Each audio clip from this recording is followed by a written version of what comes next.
अवतार मेहर बाबा की जय। गॉड स्पीक्स का अपना सप्लीमेंट जो है उसके ऊपर में अपना लेक्चर शुरू है। और पिछले 2-3 लेक्चर में मिरेकल चमत्कार के बारे में हम लोग बता रहे थे। आज इसको ख़त्म करते हैं चमत्कार को। बाबा ये कहते हैं कि जो योगी है, योगी मतलब पहली प्लेन के ऊपर में जो साधक है या इनवर्ड जर्नी के ऊपर में जो जा रहे हैं पथिक जो है, योगा योग से कुछ ऐसे योगों के द्वारा निर्मलता से, मतलब किसी को कुछ दुख हो गया, कुछ हो गया तो उन्होंने कुछ चमत्कार कर दिए, उसका प्रॉब्लम सॉल्व कर दिया।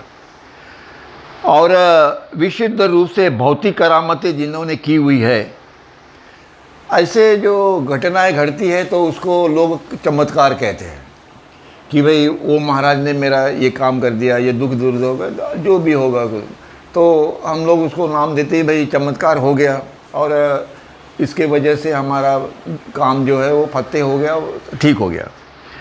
और ऐसे कुछ चमत्कार जो है वो मेडिकल साइंस जो है वह भी कर सकते हैं, प्रूव कर सकते हैं, बराबर है कि नहीं। अब किसी को बीमारी है तो दवाई तो निकली है ना उसकी, टीबी, वो बोलेगा कि मैंने इनका ये रोग जो है वो अच्छा किया। वो तो मेडिकल साइंस के वाले भी बोलते हैं हम भी करते हैं ये रोग, तो उसमें चमत्कार का क्या बात हो गया, वो भी बराबर है। हो सकता है, बाबा कहते हैं कि हो सकता है कि ये जो चमत्कार जो है जो ये लोग करते हैं, पहली दूसरी प्लेन के जो योगी जो चमत्कार करते हैं उसको साइंस प्रूव कर सकता है। और इसके ऊपर से हम लोग ये कहते हैं कि नहीं ये चमत्कार ये वो सब है, इससे कोई मतलब नहीं है, वो तुम लोगों को बेवकूफ़ बना रहे हो, ऐसा लोग कहते हैं। तो ठीक है, वो जो कहते हैं वो कहते हैं, लेकिन असली चमत्कार जो है खास करके वैज्ञानिक के स्पष्टीकरण के अंदर में ये नहीं आते। सद्गुरु के और अवतारों के चमत्कार ना वो उसको जान सकते हैं और ना वो उसको खोज सकते हैं या उनकी खोज कर सकते हैं। खासकर सद्गुरु के चमत्कार वैज्ञानिक स्पष्टीकरण को कोई स्थान नहीं देते। वैज्ञानिक स्पष्टीकरण उसे कोई स्थान नहीं मिलता है जब वो सद्गुरु के चमत्कार होते हैं। अवतार सद्गुरु और छठवें प्लेन का कोई संत हो, ये जो है पांचवें और छठवें, इसके नीचे के नहीं, पांचवें छठवें और सद्गुरु और अवतार जो है इनके जो चमत्कार जो है के द्वारा किए गए जो चमत्कार जो है वो आध्यात्मिक गाथाओं में और सभी धर्मों में वो अंकित है कि भाई इन अवतार ने ये चमत्कार किया, सद्गुरु ने ये चमत्कार किया, वो संत है उन्होंने ये चमत्कार किया। और उससे ये आध्यात्मिक जो जितने भी किताबें वो भरी हुई है, लाखों से भरी हुई है, शुरू से लेके अभी तक और कितने होते होंगे, इसमें अभी और ऐड होते ही रहते, कम नहीं होते, वो बढ़ते ही जाते हैं। और इसीलिए और ये सभी धर्मों के अंदर में इसको रिकॉर्ड किया हुआ है, रिकॉर्ड किया गया है। लास्ट टाइम मैंने उसका एक उदाहरण बताया था कि जब वो बैटल ऑफ बदर जो थी, जहाँ पे प्रॉफेट मोहम्मद मक्का और मदीना वाले जो थे उनके बीच में लड़ाई हो रही थी, तो उसमें इनके 300-400 कुछ सोल्जर थे, उनके 3-4 हज़ार थे। तो वो प्रॉफेट मोहम्मद ने वो सैंड जो धूल है, डस्ट जो है वो लिया और वो जो उनकी जो सैन्य थे उनके ऊपर में डाल दिया, तो वो लोग भाग गए जो भी है। तो वो उनका वो चमत्कार जो था वो साइंस कैसे प्रूव करेगा, नहीं था, नहीं प्रूव करेगा। तो अवतार और सद्गुरु के जो चमत्कार जो हम समझते हैं वो जो करते हैं वो, पर अवतार सद्गुरु संत वली पीर ये जितने भी हैं इनका जो चमत्कार का उद्देश्य है वह आपको माया से बाहर निकालना, माया से बाहर निकालना। दूसरे जो लोग चमत्कार करते हैं, जो दूसरे से बारोड लेते हैं पावर, अपने आप को मनुष्य का, इतना मनुष्य है तो उसको छोटा कर देना, बड़ा कर देना, उसको अघोरी विद्या होती है कि नहीं, वो उसमें सब चलता है। ये लोग, हम भी जाते थे वो नदी के किनारे देखने के लिए उसको, जब भी हम छोटे थे तभी। तो उनके जो चमत्कार जो है वो चमत्कार कोई भी उसको साइंस उसको प्रूव कर सकता है, पर अवतार के चमत्कार कोई नहीं कर सकता। और इसीलिए इन चमत्कारों से और ये आध्यात्मिक मंडल जो है ये इन चमत्कारों से भरा है और इसमें एडिशन और होती रहती है और होती ही रहेगी। पर इसका तथ्य क्या है, आगे में आते इसका तथ्य क्या है। ईसा मसीह तथा अन्य पूर्ण पुरुष को, जैसे जीसस क्राइस्ट ने जो मुर्दा जो है उनको जिंदा किया, जो डेड थे उनको जिंदा किया, लोगों को बीमारियां उन्होंने दुरुस्त की, बहुत सारे लोगों की बीमारियां भी उन्होंने दुरुस्त की, जिंदा किया, और रोगी जो है उनको चंगा भी किया, उनको बड़ा किया। लेकिन कोई खुद अपनी आँखों से सामने में अगर कोई चमत्कार होता हुआ देखता है, यदि उसे विश्वास हो जाता है कि वह एक चमत्कार था और चालबाजी नहीं थी, तो कोई कभी उसका तर्क संगत या विचार युक्त व्याख्या करने में सफल नहीं हो सकता। अगर जिसने देख लिया होगा जीसस क्राइस्ट के चमत्कार, जिन्होंने देख लिए होंगे कि यस उन्हें किया है, तो उन लोगों ने वो मान लिया कि यस सही में ये चमत्कार है, और उसकी व्याख्या करना या उसका एक्सप्लेनेशन दिया, ये किसी को नहीं जमेगा। वो जो उन्होंने किया है वो किया हुआ है, पर उनका हर चमत्कार आपके नज़र में वो अच्छा हो या बुरा हो, जो भी है, वो आदमी को किसी को वह इनर जर्नी के ऊपर में ढकेल देंगे, सामान्य लोगों को, किसी को वो इस इन्वोल्यूशन प्रोसेस में डाल देंगे, किसी को यहाँ से वहाँ निकाल देंगे। इसका कहने का मतलब है कि आपको आध्यात्मिक मार्ग में पुश करने के लिए ही उनका चमत्कार होता है, वो आपको अच्छा लगे या बुरा लगे, क्योंकि वो अच्छा या बुरा है ये हमको समझ में नहीं आता है। हाँ, चमत्कार हो गया, हमारा काम हो गया, बात ख़त्म हो गई, हमारा ये एटीट्यूड रहता है। और इसीलिए वो कहते हैं लेकिन करने सफल नहीं हो सकता, क्योंकि चमत्कार जो है, सदगुरु के अवतारों के जो चमत्कार है, यह बुद्धि के व्याख्या के परे है। ये बुद्धि इसको काम नहीं कर सकती उनके लिए, वो उनके परे है, बराबर है कि नहीं। अब मेहर बाबा ने एक स्टोरी बताई थी, वो मुझे याद आई अभी इसमें से, वो एक अच्छा उदाहरण है। वो यूपी के अंदर में कई सालों पहले, बाबा ये उनका बताया हुआ है मेहर बाबा का, कई सालों पहले वहाँ पे एक सदगुरु थे, और वो जो अपने ये जो रहते हैं इनको अपन तृतीय पंथी वाले जो रहते हैं, तृतीय पंथी वाले, तो उन लोगों के वो हेड थे, मुख्य थे।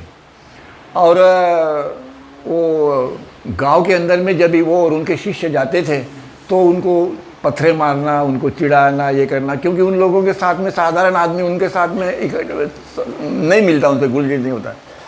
तो वो तो सदगुरु थे, तो बच्चे लोग, वो जो कॉलेज के स्टूडेंट हो, बड़े लोग, 22-25 साल के लोग, उनको बहुत तकलीफ़ देते थे। ये वो सब बोलता है, ये अपने को सदगुरु कहते हैं, ये है वो है, तो चलो इसको अभी एक्सपोज करते हैं।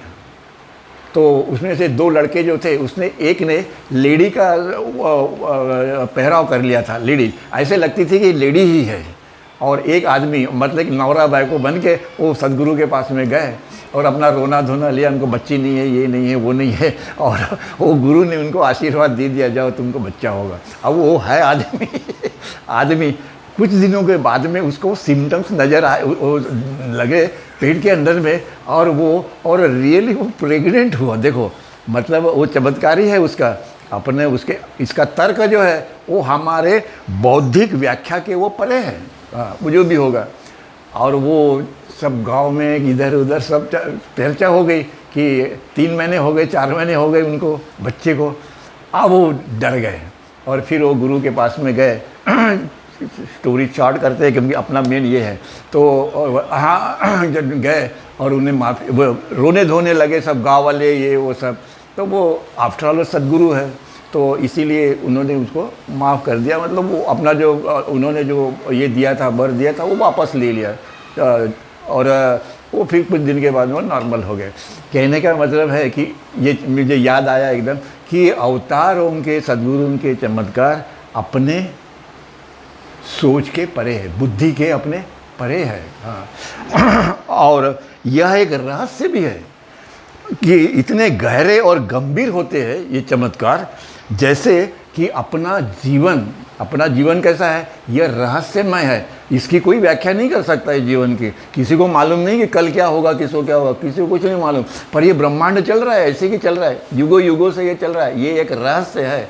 जैसे ये रहस्य है, उसी प्रकार से सद्गुरु अवतार और उसके चमत्कार जो है वो भी एक रहस्य बना हुआ है। पर वो अपने बौद्धिक अपनी जो समझ है उससे वो परे है, बियॉन्ड दैट है।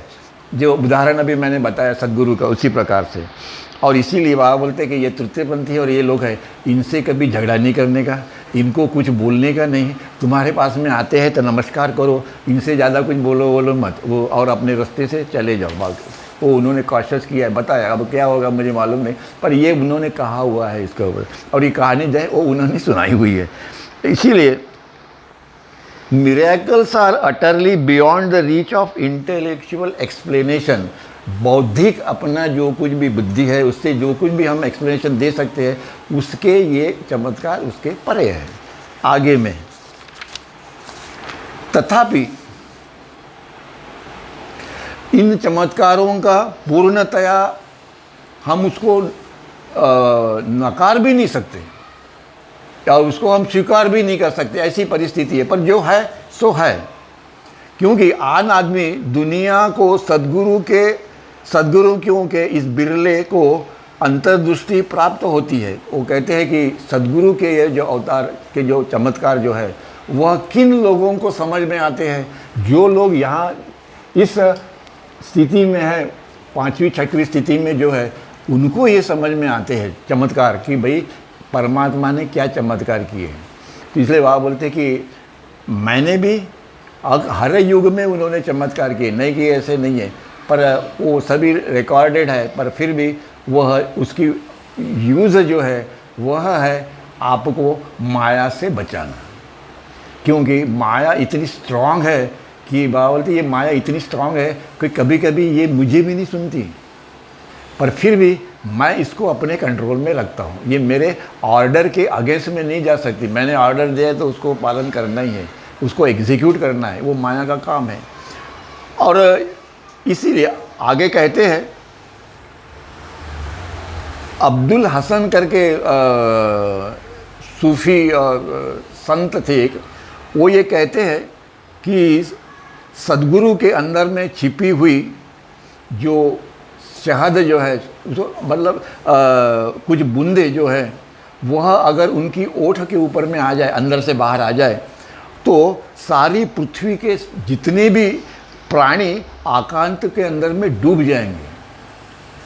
वो जितना भी उनका परमात्मा का, सद्गुरु का जितना भी ज्ञान जो है या जो है वो अब उनके अंदर ही रहता है। वो ठीक है, अंदर ही रहता है, बाहर नहीं आता है। पर बाहर जब भी आता है तो वो सिर्फ अपने प्रेमी जनों के लिए और कुछ कार्य करने के लिए, और अदरवाइज वो अंदर ही है, वो बाहर नहीं आएगा। अगर वो बाहर आ गया, कोई काम नहीं, बाहर आ गया तो क्या होगा। वो कहते हैं आध्यात्मिक शासक मंडल के कार्यों की अवहेलना हम लोग नहीं कर सकते कि उन्होंने ठीक नहीं किया, जो भी है, मतलब। पर आध्यात्मिक मंडल जो है, मतलब या 5वीं 6वीं भूमिका वाले साधु संत अवतार और सद्गुरु जो है, उनकी जो चमत्कार है उसको हमको स्वीकार करना ही पड़ेगा। और आगे वो कहते हैं, मेहर बाबा ने ये घोषित किया कि नहीं, मेहर बाबा का नहीं, आगे मेहर बाबा, चमत्कार परमात्मा के तरफ जाने के जो अनेक मार्ग जो है, परमात्मा के तरफ मतलब स्थूल जगत से इधर पहली भूमिका के अंदर ये जो मार्ग है, इस मार्ग के ऊपर जाने के अनेक मार्ग है। कर्म योग है, ज्ञान योग है, ये योग है, पूजा पाठ है या तीर्थ यात्रा है, जो भी है सब कुछ है। ये अनेक मार्ग जो है उसमें से एक मार्ग है चमत्कार, क्योंकि सद्गुरु के चमत्कार तुमको इस मार्ग में जाने के लिए प्रवृत्त करते हैं। इसीलिए कहते हैं कि सद्गुरु के पास जाके बैठो, उनकी एक्शन क्रिया जो है वो देखो, वो क्या बोलते हैं देखो। बहुत सारे आपको ऐसे लगेंगे कि ये चमत्कार हो रहा है, क्योंकि हमने तो कभी देखा नहीं था, पर इसका सबका मतलब एक ही है, और वो है परमात्मा के मार्ग के ऊपर में हजारों क्रम जो है उसमें से एक ये है, वो है चमत्कार। आगे में अवतार मेहर बाबा जो कहते हैं कि सबसे महान चमत्कार अगर कोई होगा सारे ब्रह्मांड के अंदर में, एक चमत्कार कौन सा है जो महान है, वो है सद्गुरु अपने आप को द्वारा एक आदमी को अपने जैसे बनाता है। ये सबसे महान चमत्कार है। मतलब एक सद्गुरु दूसरे को सद्गुरु बनाता है, एक सद्गुरु दूसरे को वली और पीर बनाता है, संत बनाता है। इससे दूसरा चमत्कार हो नहीं सकता। वो बता रहे कि वो चमत्कार वो हो नहीं सकता।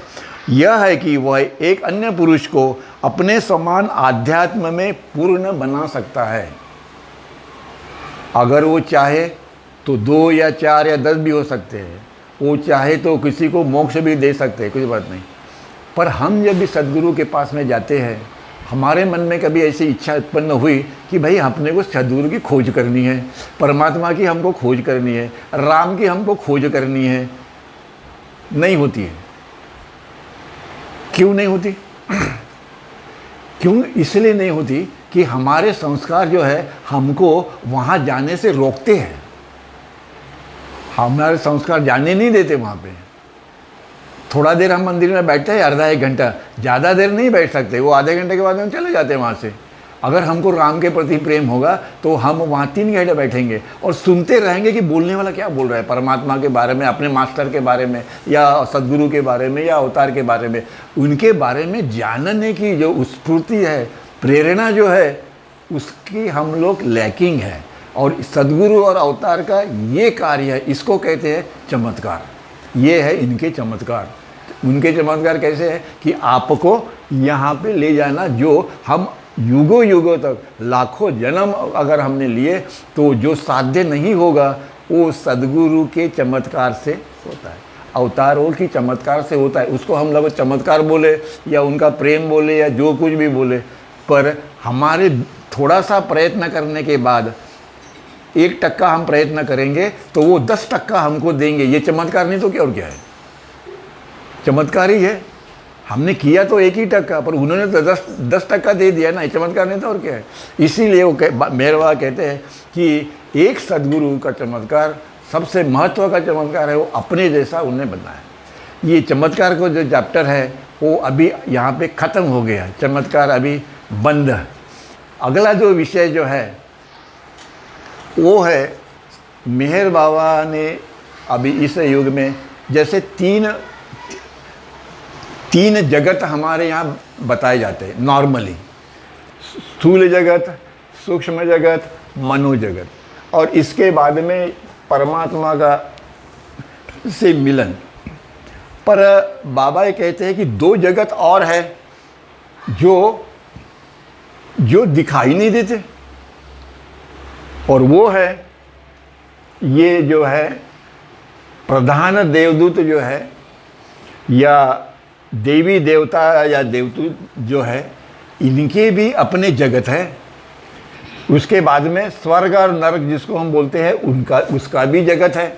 और उसके बाद में परमात्मा की जो स्थिति है, डिटेल हमने लास्ट टाइम आपको बताया था। 7वां प्लेन है, 7वां प्लेन है जिसको हम लोग मजूब की स्थिति कहते हैं, या फना प्रला की स्थिति करती है, जो भी लास्ट टाइम इसके ऊपर में बहुत डिटेल हो गया है, वो भी एक स्टेज है। तो बाबा कहते हैं कि ऐसे 3 की जगह उन्होंने किए 5। उन्होंने 5 ऐसे जगत है जो बाबा ने डिस्क्राइब किए हुए हैं। आगे में नंबर 1 है स्थूल जगत। इसके बारे में तो अपन ने बहुत सारा सुना है, आपको मालूम है।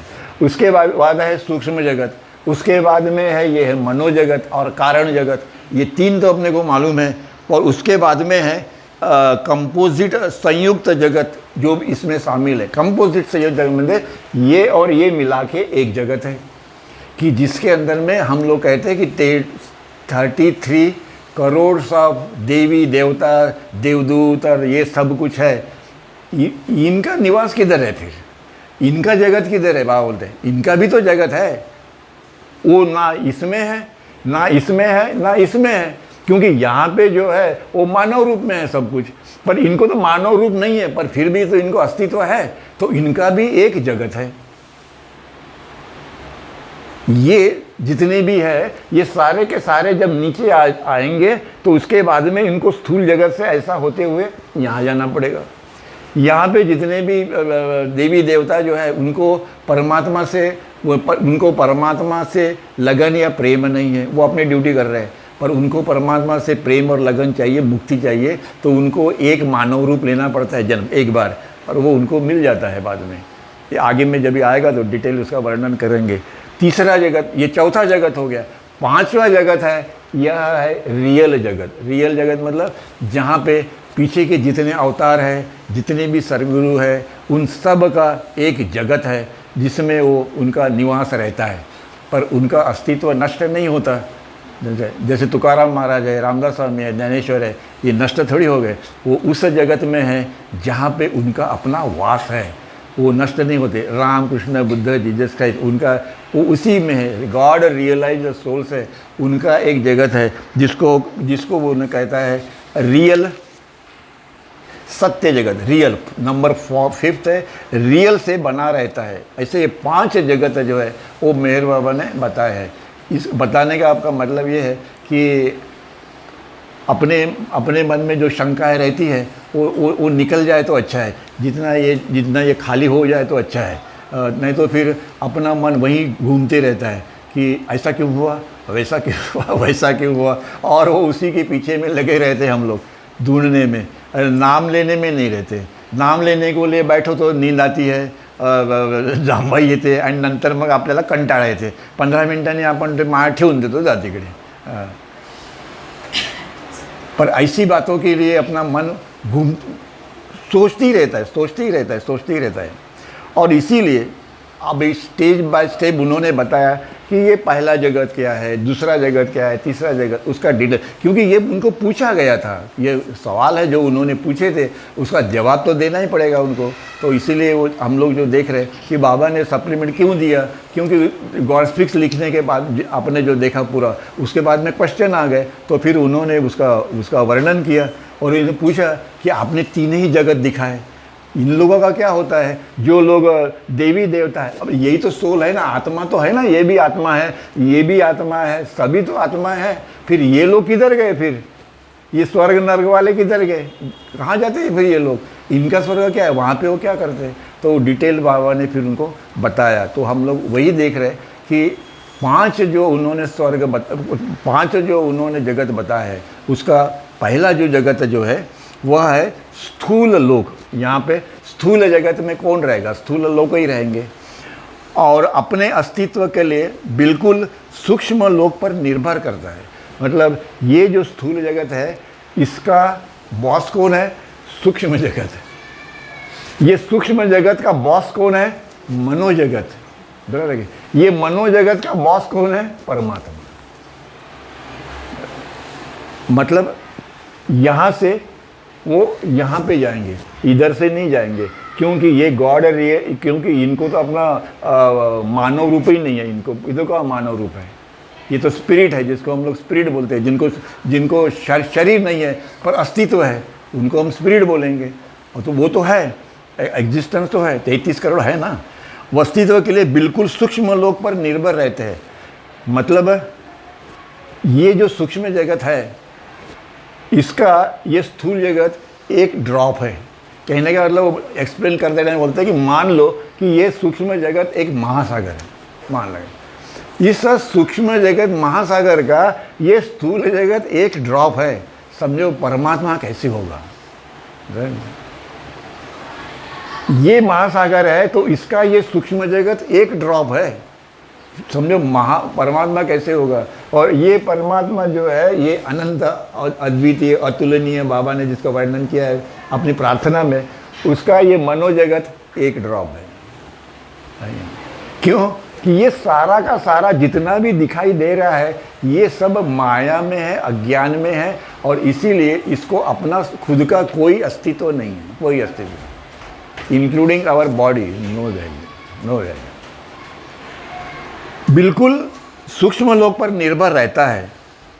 वह सूक्ष्म लोक से अनेक अर्थ में प्रत्यक्ष रूप से भिन्न होता है। ये इससे भिन्न है, ये इससे भिन्न है, इसका और इसका कोई नहीं। क्योंकि यहाँ पे जब एक आधा पथिक होगा, वो जब यहाँ जाएगा तो उसको स्थूल जगत का कोई भूल जाता है वो सब, क्योंकि यहाँ पे वहाँ पे शक्ति का, पावर का क्षेत्र है सब। अपने यहाँ पे मटेरियल का क्षेत्र है सिद्ध, यहाँ पे मटेरियल नहीं है, यहाँ पे शक्ति है, पावर है। और उस शक्ति का उपयोग या जो है वो हम हमारे अंदर में जो बॉडी है दूसरी, उससे हम लोग सब कनेक्टेड रहते हैं। ये शरीर से नहीं कनेक्टेड रहते हैं यहाँ पे। इसीलिए वो बोलते हैं कि प्रत्यक्ष रूप से एक दूसरे से भिन्न है। ये इससे भिन्न है, ये इससे भिन्न है, ये इससे भिन्न है, और सारा का सारा जो है परमात्मा उससे भी भिन्न है। इसीलिए आगे में वो कहते हैं स्थूल जगत के लोग नंबरलेस, इस स्थूल जगत में क्या है अभी वो बता रहे हैं कि इस स्थूल जगत में लाखों करोड़ सूर्य है, चंद्रमाएँ हैं, तारांगण है, वास्तु, ये सब इसमें है स्थूल जगत में। और कितना होगा मालूम नहीं है किसी को, पर फिर भी वो परमात्मा का एक ड्रॉप है। भगवान श्री कृष्ण ने जब भी अर्जुन को अपना रूप दिखाया तो वो मुंह के अंदर मुंह तो इतना ही था ना, उसके अंदर में सारा ब्रह्मांड था उसके अंदर में, है कि नहीं। तो इसीलिए म्हणजे छोटा सा छोटा कण से लेके बड़े से बड़े पेड़ तक, ये तक हिमालय तक जितना भी है वो उतना सारा का सारा इसके अंदर में समाया हुआ है। सभी ग्रह, सूर्य ग्रह, चंद्र, यूं त्यों सब। बाद में छोटी से छोटी और बड़ी से बड़ी जो भी चीज़ें हैं वो सब के सब यहाँ पे है, स्थूल जगत के अंदर में है। और यह इन सभी भौतिक चीज़ों से यह बना हुआ है स्थूल जगत। स्थूल जगत के कुछ दुनिया में खनिज पदार्थ इसके यहाँ पे, और अनेक जैसे अपने पृथ्वी है वैसे 18,000 ग्रह है, जिसके ऊपर में कुछ जगहों के, कुछ ग्रह के ऊपर में मानव की वस्ती है, अपने जैसे मानव है वहाँ पे। पर उन मानव को भी जब भी आत्म साक्षात्कार और इस मार्ग के अंदर जाना है तो उनको भी यहीं जन्म लेना पड़ता है पृथ्वी के ऊपर, वो वहाँ से यहीं आते हैं।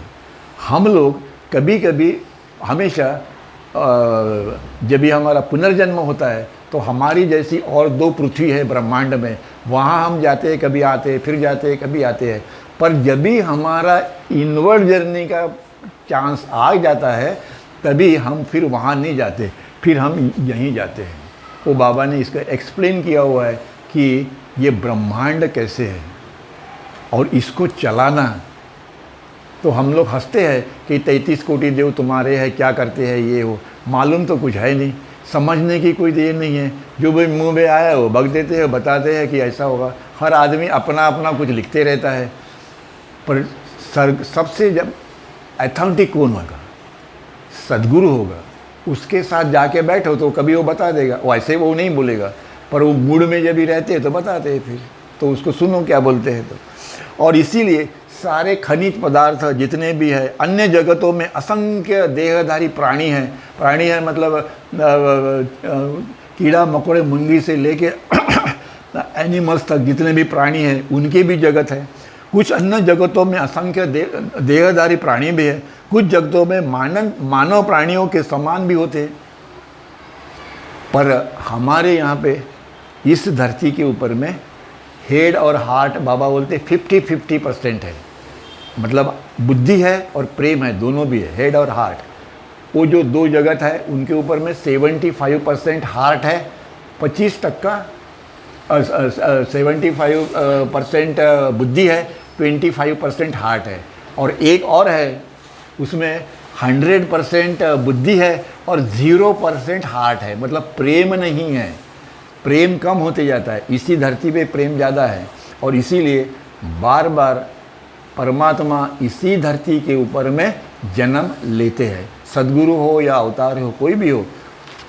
फिर वहाँ से पूछा गया तो उन्होंने ये प्रश्न दिया कि जब भी मैं आता हूँ अवतार करके, तभी पृथ्वी के ऊपर की लोक संख्या बढ़ती है।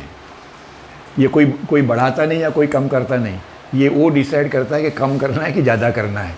और इसीलिए अभी जो संख्या है वो क्यों है कि सभी सोल जितने आत्माएं हैं उन सभी को परमात्मा के दर्शन हो, उन सभी को मेरा दर्शन हो। और अभी जब भी मैं मौन छोड़ूंगा तभी ब्रह्मांड के अंदर में सारे के सारे जो लोग हैं वो उनको उसका वो कॉन्शियस हो जाएंगे और पेड़ भी हिलने लगेगा। और क्या बोलते हैं, पेड़ भी हिलने लगेगा और सारे जितने निर्जीव प्राणी हैं वो भी नाचने लगेंगे जब मैं अपना मौन छोड़ूंगा तभी। और इसीलिए बोलता है मैंने मौन क्यों नहीं छोड़ा अभी तक, क्योंकि मुझे आप लोगों को तैयार करना है। वो तो मौन तो कभी छोड़ सकते हैं, तो उपयोग क्या, यूज़ क्या है उसका। उन्होंने छोड़ दिया, मान लो क्या यूज़ हो गया, तुमको हमको क्या फ़ायदा हो गया उसका, कुछ नहीं। इसलिए बोलता है कि मैं वो दुख जो है वो सहन कर रहा हूँ 100 साल तक, और 100 साल के बीच में जब भी होगा वो छोड़ेंगे, कभी छोड़ेंगे मालूम नहीं। वो उनकी एक गूगली थी जो उन्होंने डाल दी, मैं मौत छोड़ूंगा, और हम लोग उसके ऊपर में डिस्कस करते रहते हैं और अल्टीमेटली नाम तो हम उसी का लेते हैं और वो वही चाहते हैं कि ये मेरा नाम ले, और इसलिए उन्होंने अपना कारोबार चलाता है। और कुछ जगतों में मानव प्राणियों के महत्वपूर्ण चीज़ हमारी दुनिया है। यहाँ अन्य सभी प्राणियों के बीच स्थूल लोगों को अधिक या कम अंशों में चेतना होती है। यहाँ पे हम यहीं रुकेंगे और मानव रूप में इस धरती के ऊपर में जो भी हमारे जो भी मनुष्य है उसकी चेतना पूरी डेवलप हो गई है, पूरी डेवलप है।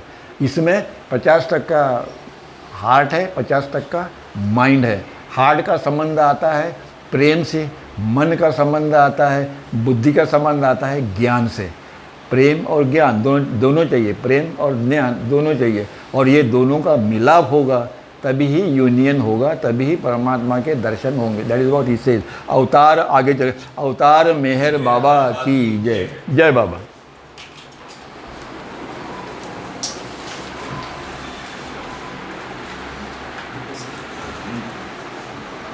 एक मिनट इसको ट्राई करते हैं, अगर लगता है तो ठीक है, नहीं तो अपना चालू करेंगे।